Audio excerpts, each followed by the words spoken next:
Live from Fargo and serving you on TV, online, and on the go, this is Valley News Live at 5. Despite rising COVID-19 numbers in Cass County, Governor Doug Burgum did not raise the county's risk level from its current moderate level. In today's news conference, the governor did acknowledge the rising number of cases and deaths across the state, but says there's no need to panic.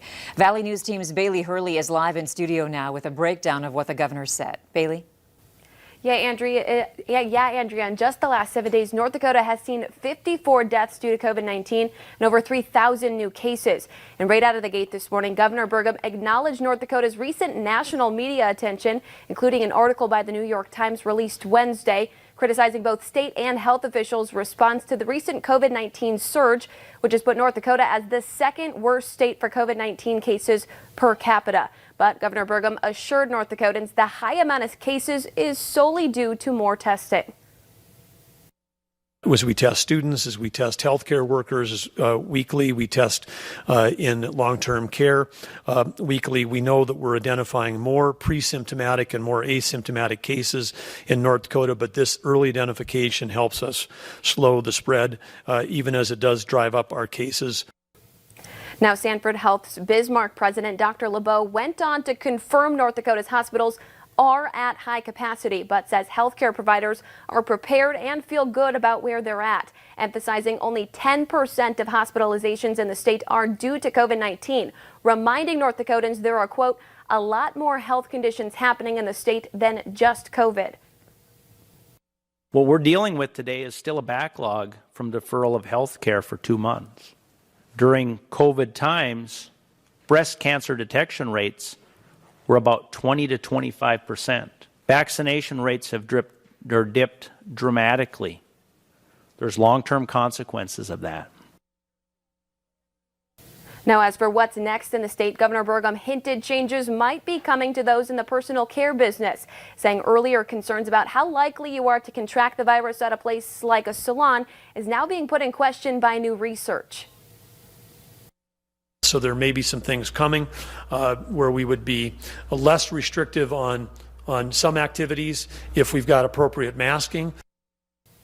Now, data updated just this morning shows between Sanford, Essentia, and the VA, Fargo currently only has 10 ICU beds still available. Andrea. All right. Thanks, Bailey. North Dakota is reporting 531 new positive cases today. 137 of those are in Cass County. We have a further breakdown of today's numbers along with numbers from Minnesota scrolling at the bottom of your screen right now. A 30-year-old man accused of leading Ottertail County deputies on a chase that killed an elderly couple is now being charged. 30-year-old Cody Friedeg is charged with 4 felonies. Court documents state on October 2nd, deputies tried to arrest him on several outstanding warrants, but he took off. They chased him, and at one point they say Friedeg blew through a stop sign, hitting and killing Stephen and Diane Christensen, both in their 70s. The 2 Ottertail County deputies are on administrative leave. Friedeg is not in custody. Our weekend is looking pretty good, but tomorrow might be our nicest day for a while. Here's Nathan with a look at your forecast. Nathan? Yeah, Andrea, tomorrow looking very nice for us as we round out the business week, but this evening still a little windy. You can see on our Home of Economy Skycam in Grand Forks, the flags are a little bit busy there on the right-hand side of your screen. Seeing a few clouds there on the horizon, but still some sunshine peeking through for our friends there in the Grand Forks area this Thursday evening. Current winds out of the southeast for everybody around 20 to 25 miles per hour in areas like Gwinner, Jamestown, Valley City, Grand Forks as well. Gusting though to 26 miles per hour in Fargo, gusting 30 miles per hour in Grand Forks. Notice those yellows there on that map. That indicates a stronger wind. So it looks like North Dakota has the windier conditions at this hour, and it is less windy as we move into Beltrami counties and Wadena counties. But there's those few clouds we saw on our Home of Economy. Thickest of the clouds up in the northern valley, but some passing clouds there through the southern valley at this hour as well. Temperatures, as we expected, in the low 70s off toward the south and west, and as we expected in the upper 50s up toward the Baudette area, Bemidji area as well. We do have, though, on Sunday, though most of the weekend will stay quiet, a first alert weather day for Sunday night. Of course, we'll talk about what that means for folks' weekend plans and moving into next week coming up in a couple minutes. All right. Thanks, Nathan. Authorities are investigating after a body is found in South Fargo.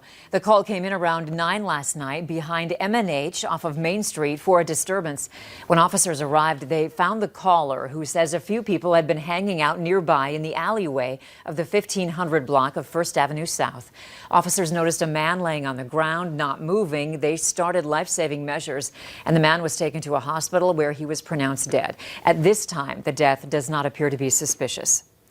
Police aren't saying much about a shooting investigation in Red Lake, Minnesota. Here's what we know so far. A call came in around 11:30 last night, but authorities won't say where in the city the incident happened. Sources are telling Valley News Live that a male victim was shot at least 10 times.